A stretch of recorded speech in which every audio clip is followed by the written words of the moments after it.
And let me tell you how I would deport them. I would go into the grade school and I would deport the kids out of the grade school. I would go into the preschools and deport the kids out of the preschools. I would go into the hospital with the IV still stuck in their arm and I would deport them to a hospital in their country, wherever that is. I would go into the nursing homes and deport the old people.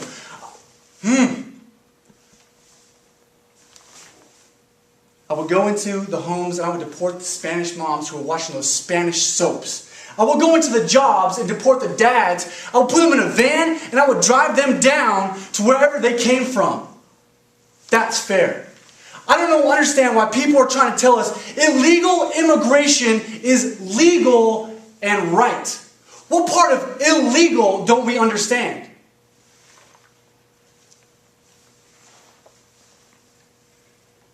You know, really it's not an option for these people.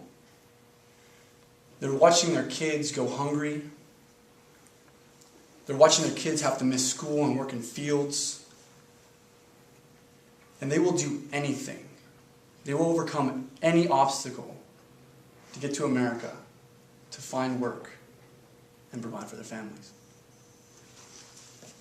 So today's presentation I've chosen to do the topic of illegal immigration, specifically on the issue between America and Mexico.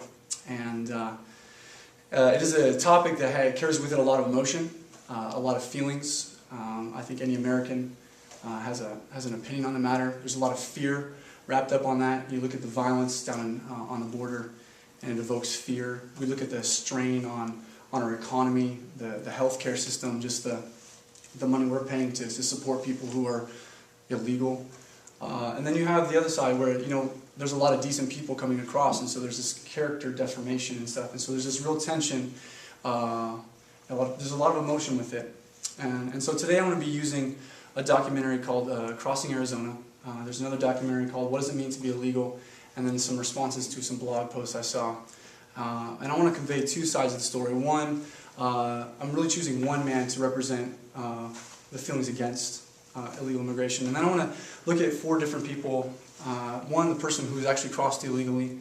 A person who really is working to meet the humanitarian issues associated with this topic. And then also, I'm going to look at a Native American, his perspective. And then I want to close with a pastor. He has some pretty insightful thoughts that I think have really challenged me in this issue as well and stuff. And so I think for me, initially this was an issue where I used to hold the idea, just build a wall and shoot people who come across. And I think through doing this presentation, I have really changed my mind on the issue. And I think there is an issue of security, dealing with the security issue, but there's a humanitarian issue that is not being addressed well or correctly. And building a wall isn't going to fix it. And so I think for me, maybe my hope is that through this presentation, we'll have maybe a little more compassion towards this issue. And I don't know if we can affect change, but maybe in a small way we can.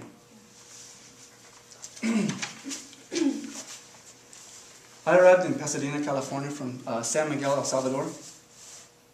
How did I get here? Needless to say, it was not on a commercial flight or cruise liner. I came across illegally. And for me, in my history, it was difficult for my mother to provide for me in El Salvador. His work is very hard to find, and we were already very poor. And my father, he left us when I was young, and my mother did not have very much education. So she decided to immigrate to America to find work, and I was unable to go with her at that time. My hometown of San Miguel was a war zone. I mean, the cartels were fighting all the time, and it was hard to live a normal life there because, I mean, you would wake up in the morning and the streets would be full of dead bodies, and our neighbors would disappear, and you would never hear from them again. And so it was a very difficult place to live, and so we decided that it was we need to get out of El Salvador. And so when I was 7, my grandmother and my aunt and I, we left San Miguel. And unfortunately, we had no military or political ties, and it was nearly impossible to get a visa. We were really just innocent bystanders in this whole mess, and we couldn't even get a refugee status. We couldn't even do that.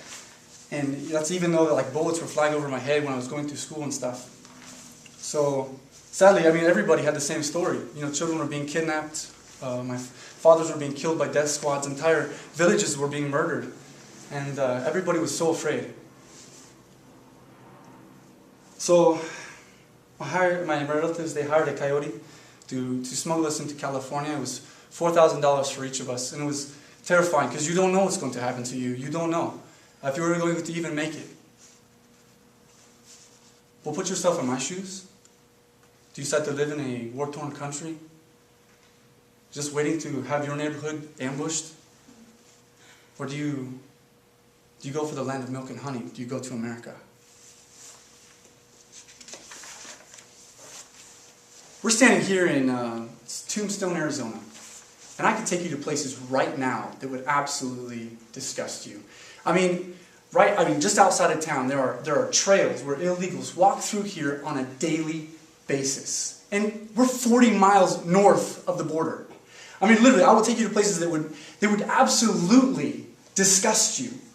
You should see what's happening on the wake of this invasion. Ranchers have given up. I mean, they can't even claim insurance on broken property and dead cattle anymore. So every day they get up, they mend their fences, and they pick up their dead cattle. I mean, we got drug dealers coming through here, shooting up our cattle and shooting up our homes. And the trash that they leave behind is absolutely disgusting. Absolutely disgusting. These ranchers are having to go out there and clean up their gullies and stuff so their cattle don't eat the trash and die. I mean, I want to know right now, where are the environmentalists? I smoke one cigarette and I put the butt on the ground, and all of a sudden I get fined and I'm labeled as this horrible person. But these people, they come in and they trash the place, but it's okay because we don't want to deny them a better opportunity. My name is Enrique Morones, and I'm working with Border Angels.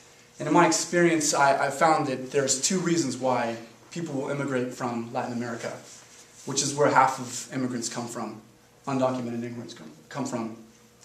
And the two reasons are really just economic opportunity and family reunification. But crossing through the desert is dangerous. It is don't do it. There's not enough water. It is absolutely the most dangerous way to go. And I'm reminded of the story of Maria Dominguez. Her husband was in the United States, and so she decided to cross to be with him. And the coyote told her not to bring her children. But she decided to do that anyway. She decided to bring her son, who's Jesus, who was 15, and her daughter, Nora, who was 7. And the coyote said not to bring them because they would slow her down. But she decided to cross with them anyway, and they did slow her down. And as she was crossing, she died in the arms of her son, Jesus. And it was at that point that the two children walked away. They wandered through the desert and were eventually picked up by Border Patrol and sent back down to Mexico. Maria's father wanted to find her body and give his daughter a proper burial, so he went to the desert and found her body, but in the process found five other bodies just laying out there. And it's our estimation right now that there's somewhere in the neighborhood of over 10,000 bodies just lying unclaimed in the desert this time. The government is really not doing their job.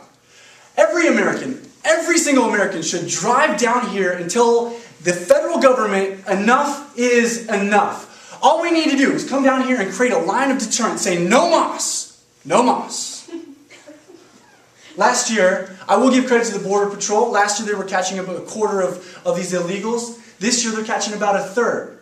But that's still a million. A million people have crossed into our country illegally. And that's absurd. A million! That is absurd! I mean, I got friends who can't get welfare. But these people, man, they walk in and they get it no problem. I mean, I moved here to live in America, not Mexico. And just because they're poor doesn't give them any right to come here. I mean, I don't want this country to become what they're running from. Let me be clear. I have nothing against immigrants. I mean, if you come through legally, I will be the first in line to shake your hand and say, welcome to America. But these people are coming and they are spitting on our citizenship. They are cheapening it. They are trampling our citizenship. Then if we can stop them at the line, check this out. we will have no more problems on the interior. No more high-speed car chases. No more deaths, and no one else will have to die in the desert. It will stop. No more drug dealers. It will stop. No more violence. It will stop. No more criminals. It will stop. But I guess maybe illegals or immigrants coming through the border, legal points of entry, I guess maybe that, well, that's just too much common sense. But what part of illegal don't we understand?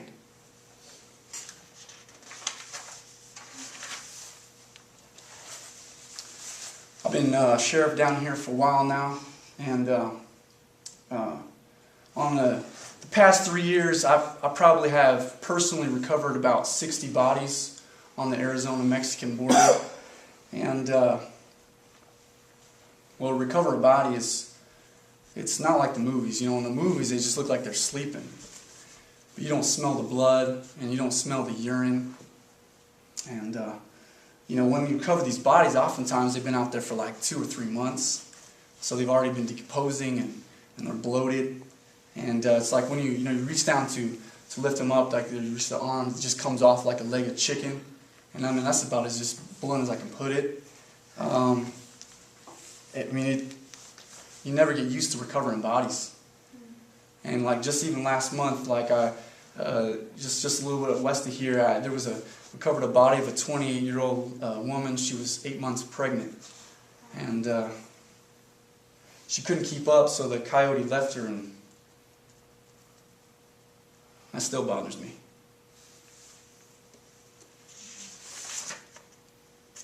It's interesting.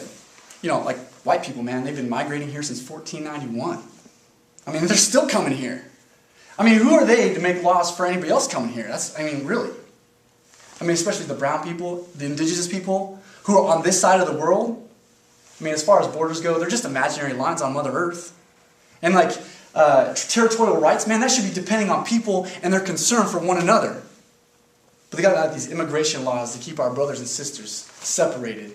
Immigration is very negative. It's like a divide and conquer thing they got going on.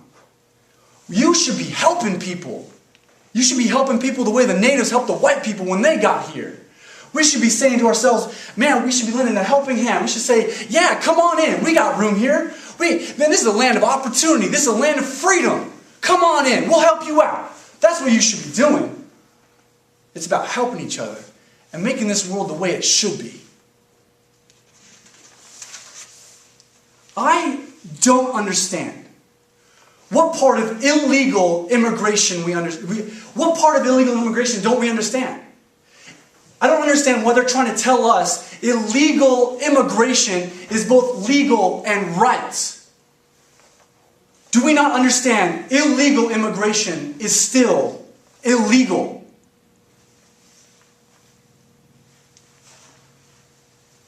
It's interesting because that throughout American history, we've always kind of been afraid in this country of the next group of people. At first there was the Chinese, and we thought they were going to swarm our borders, and it was going to be the biggest thing. And then we realized we needed them to build our railroads out west.